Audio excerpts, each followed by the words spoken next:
undervote totaled 3.5 million. Gentleman has exceeded his 2 minutes. Mr. Speaker, Yes.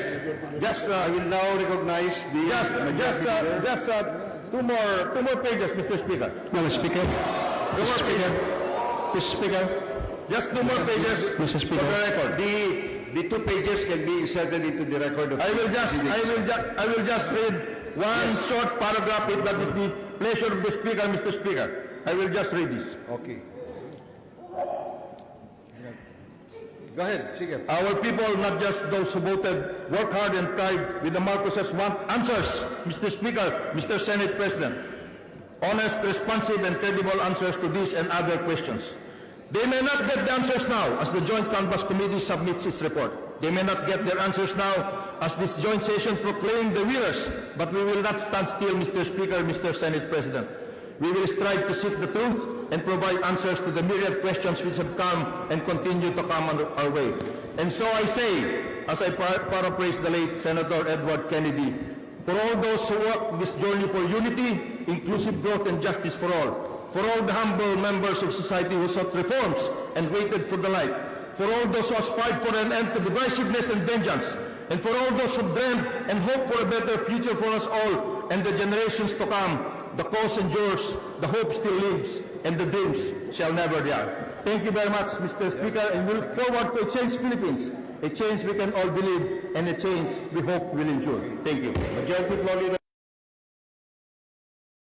Mr. Speaker, there being no other member of the House who wishes to deliver a speech for and in behalf of any presidential or vice presidential candidate, we now proceed to vote on the report and the accompanying resolution. On the part of the House, I move for the approval of the report of the Joint Committee and the adoption of the accompanying resolution of both Houses.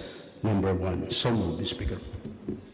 Distinguished members of the House of Representatives, there is a motion to approve the report of the Joint Committee and to adopt the report, the accompanying resolution of both Houses. Number 1. As many as are in favor of the motion, please say aye. Aye. As many as are opposed to the motion, please say nay.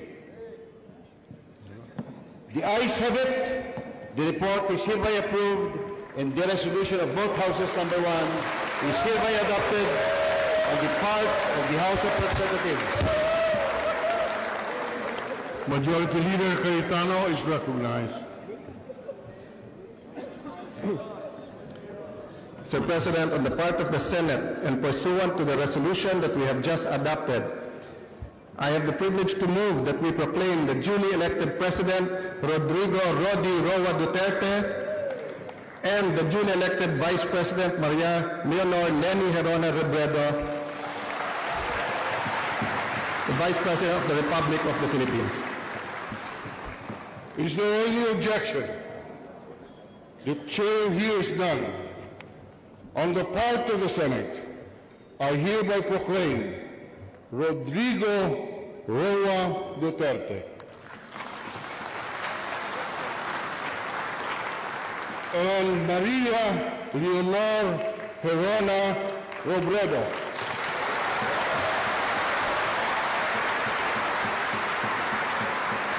as the duly elected President and Vice President of the Republic of the Philippines.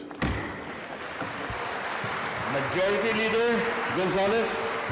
Mr. Speaker, on the part of the House, and pursuant to the resolution that we have just adopted, I move that we proclaim the duly elected President and Vice President of the Republic of the Philippines. Is there any objection? There being none, on the part of the House of Representatives, I hereby proclaim Rodrigo Roa Duterte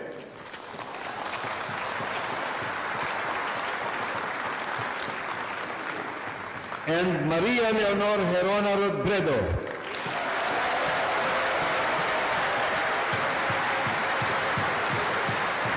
as the duly elected President and Vice President of the Republic of the Philippines.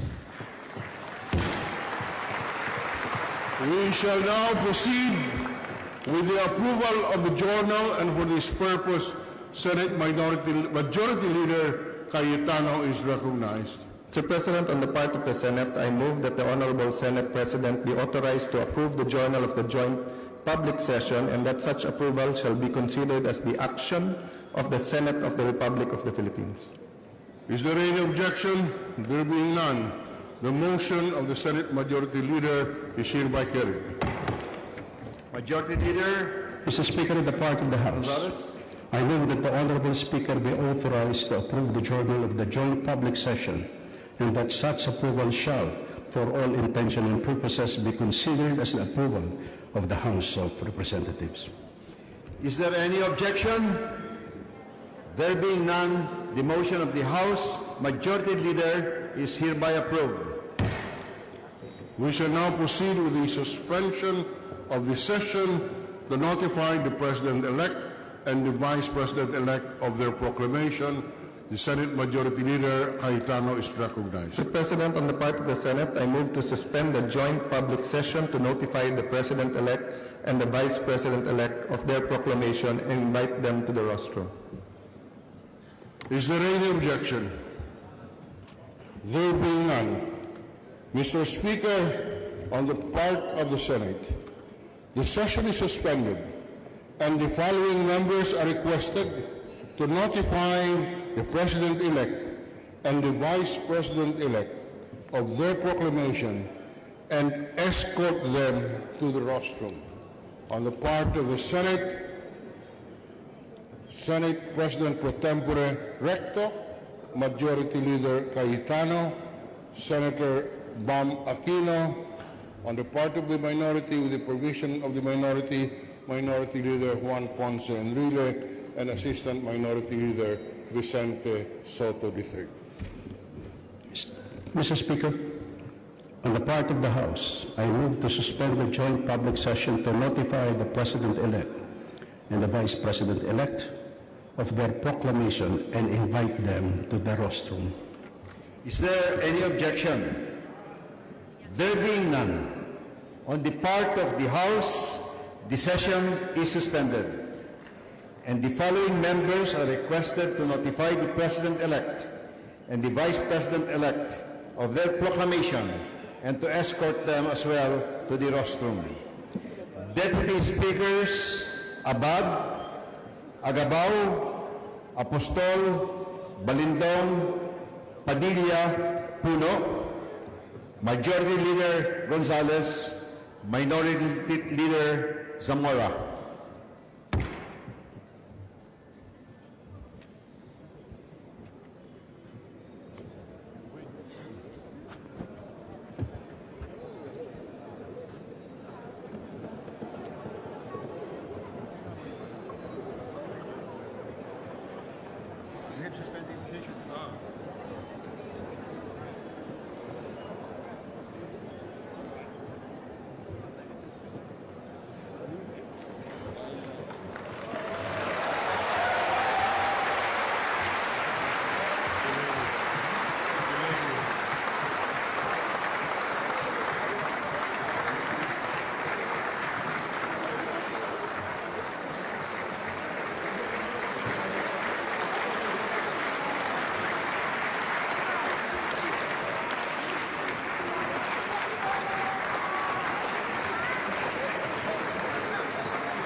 Enjoy naman sa scoop.